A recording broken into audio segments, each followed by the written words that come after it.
Well, it's new exhaust day for the ED. As you can see, it's well and truly scruted. If you're wondering, that's screwed and rooted. It's actually on jack stands because I now own a pair. They're on sale down from $109 to, I don't know, $45 or something. This is a standard exhaust.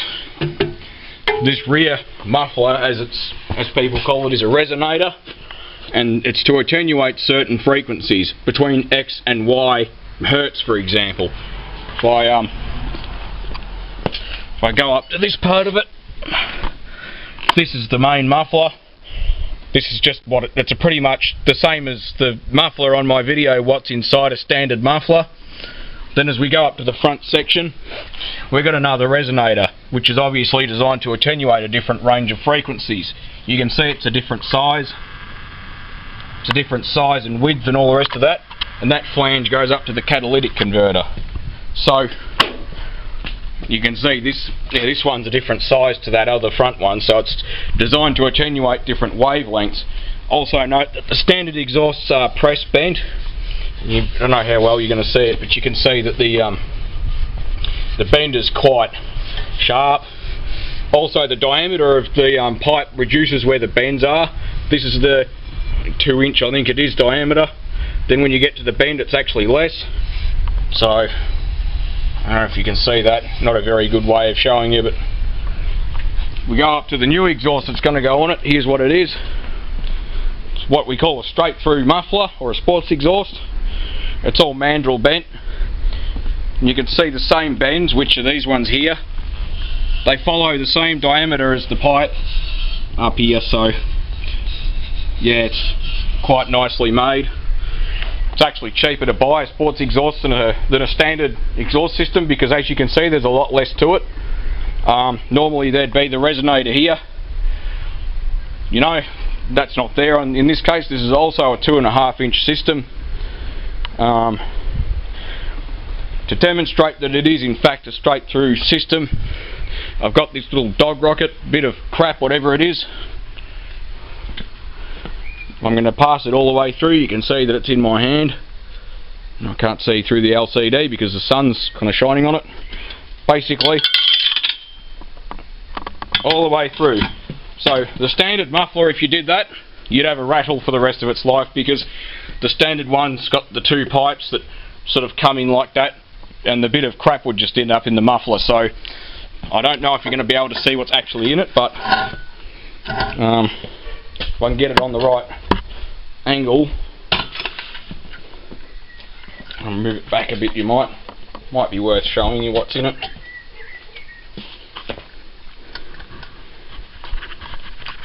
I can't see how well this is turning out because all I can see is the sun on this camera.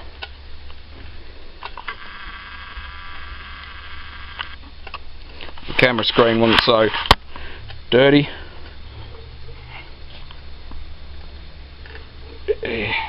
There you go. That's what's inside the if it's going to focus on the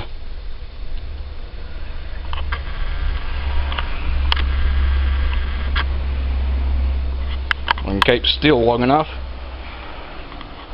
There's little perforations on the inside of the pipe, so you're probably not going to see it very well, but anyway, you can sort of see them, right? So basically the pipe just snakes through this muffler, you know, kind of like that, and the little perforations or holes on the inside of the pipe diameter in the muffler itself catch the sound wave as it goes through, or the pulses, and it attenuates it through the fiberglass packing in the actual muffler itself. So for the first couple of months, if you really pound it with one of these straight through mufflers, you often find there's a bit of fiberglass.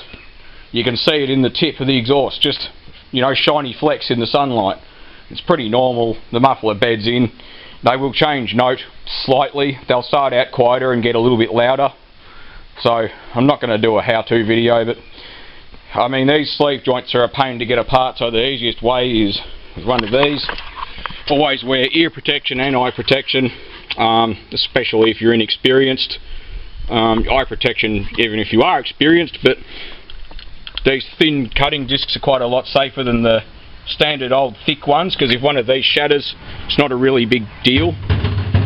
Also, you should never operate an angle grinder minus this safety guard, because if the disc comes apart, which is pretty likely when you're cutting exhaust, the disc can never come back towards you if you've got this guard on it. If you take the guard off, well, you might get hit in the face, and there's been people almost cut in half with angle grinder discs, so they're not, you know, they're no joke. They're not just a toy, so even a battery powered one can cause serious injury.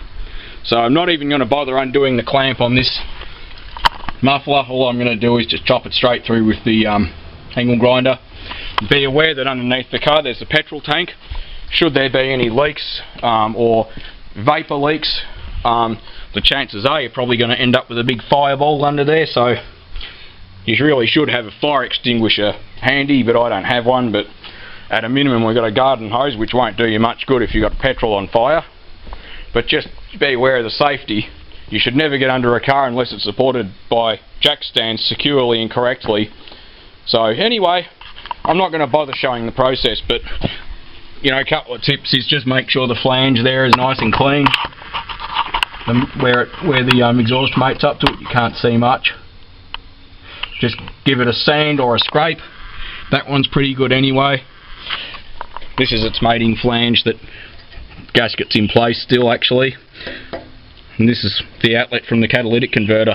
I'm not going to start it up without the exhaust on it, because they sound pretty loud. I did actually already for a few minutes, or actually for about 30 seconds. But anyway, let's get this happening. Also, if you're going to do an exhaust, it's always well worth actually replacing the exhaust mounts, because they wear out, they stop working properly and they perish. It's a roadworthy item, and also if you're fitting a new exhaust, these are only like $3.20 each or something. They just basically hang off of here pretty much and off there, so it's not rocket science, but it's quite useful to have it. New bits. Well, as you can see, the exhaust is obviously cut apart. So it took about 2 minutes. It was a hell of a lot quicker than spending 3 hours trying to get that apart. Let me tell you, I didn't even undo the clamp. See, there it is, still done up. Be aware that these, when you cut these pipes, because of the weight of the exhaust sections, it can tend to close up the cut that the angle grinder's in, and that can basically cause the blade to shatter, so, or the disc I should say. But anyway, it is off. We'll have to rotate the exhaust to get it off, like that basically. It's a bit of a nuisance to get it off, but anyway, I might have to increase the... I've got a jack under the chassis rail just to move the body up away from the diff slightly, but the weight is being taken by the jack stands, so what I might do is just increase the height of the jack slightly. So obviously I don't want the weight taken by the jack, I want it taken by the stands, but I can jack the body up a bit more. So I'll get this exhaust out of the way. Now, as you can see, the first section of the exhaust is bolted up. It's a really big pain in the arse doing this in the driveway. I can't possibly articulate to you guys what a nuisance it is lying under a car, unless you've done it already. The one suggestion I've got, if you guys are going to work on cars on the driveway, is get a really good creeper trolley, not one where the wheels sort of line up with where your hair might dangle if it's longer and, you know, get tangled up in it. So yeah, and a concrete driveway at a minimum. I've used a bit of muffler jointing paste or exhaust jointing paste on it. You don't need shitloads, but you know, don't use none either. So I didn't use a torque wrench on the flange, just tighten it up. Don't tighten the hell out of it, but yeah. So that's pretty much all there is to it. It's not rocket science, it's just basic common sense which you get from reading books. I mean, the books tell you torque settings, and if you follow them, you're going to develop a pretty good idea of what's tight and what's loose and what's too tight. I pre-fitted both sections of exhaust together before I actually put the exhaust on the car, or half of the exhaust on the car, because when they're new, these sleeve joints can be on the tight side, and it's very, very hard to get it to loosen up when it's already on the car. You can see what I mean about the way these are bent, how it's kind of press bent. You can see that it's not even round anymore. This is a smaller diameter than this. So anyway, that's from me pre-fitting it. You could sand away some of this paint if you like, which, you know, would make it easier to assemble. I'm not going to, because it does fit pretty well, so sometimes they're a loose fit, but if they're a loose fit, you've got to tighten the clamp up, but don't tighten the hell out of the clamp. I mean, put plenty of jointing paste on it, on the inside of this socket here, and on the outside diameter of the pipe. Some of it will get wiped off when you fit it, but it's only just providing a very small coating, and it says on the tube that paste expands when the exhaust gets hot, so when you drive it and the flange heats up, it'll actually expand and grow slightly, so that'll take up some clearance as well. So if it's got lots of clearance and the flange is loose, all it's going to do is blow the paste out. But anyway, I'll just show you guys the finished result. These hangers are easiest to put on the car first, and then to slip these inside. These, you know, barbs or arrowheads if you like. And all I do is just squirt the inside of the bush holes with a bit of inox. I'm not being paid to flog this product, by the way. It really is that good. But if you get the, you know, this part of it on the actual car itself, then slip the barb in this hole, it's a lot easier than trying to get the bush assembly on the car with the exhaust hanging off it. So, you know, you can basically push fit it with your hand. So if you've never done this before, it's going to piss you right off the first time you do it. But I've got no mounting bushes on this, as you can see. What you got to do, put a generous amount of jointing paste on it, because it'll help the coupling slide together.